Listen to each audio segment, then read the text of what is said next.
अच्छा देखिए, हमारे पास ये सवाल है। सवाल में ये है कि एक एलिमेंट है हमारे पास ए, और इसके बारे में कह रहे हैं कि इसके आउटरमोस्ट शेल में 3 इलेक्ट्रॉन है।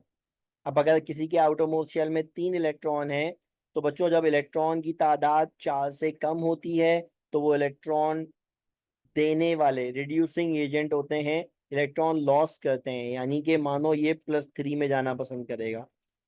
इसी तरह हमारे पास एक एलिमेंट बी है, इसके पास वैलेंस शेल में 6 इलेक्ट्रॉन है। जब इलेक्ट्रॉन की तादाद 4 से एक्सीड कर जाती है तो ये इलेक्ट्रॉन लेने वाले होते हैं ऑक्टेट कंप्लीट करने के लिए। अब अगर 6 इलेक्ट्रॉन है तो ये 2 इलेक्ट्रॉन गेन करेगा, यानी -2 चार्ज आएगा।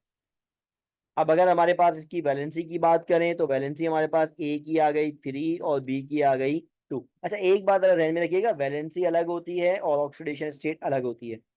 वैलेंसी का मतलब है बॉन्ड कितने बनाएगा, ऑक्सीडेशन स्टेट का मतलब होता है कंपाउंड में इलेक्ट्रॉन कितने लॉस करें। दोनों में फर्क होता है, दोनों सेम नहीं है।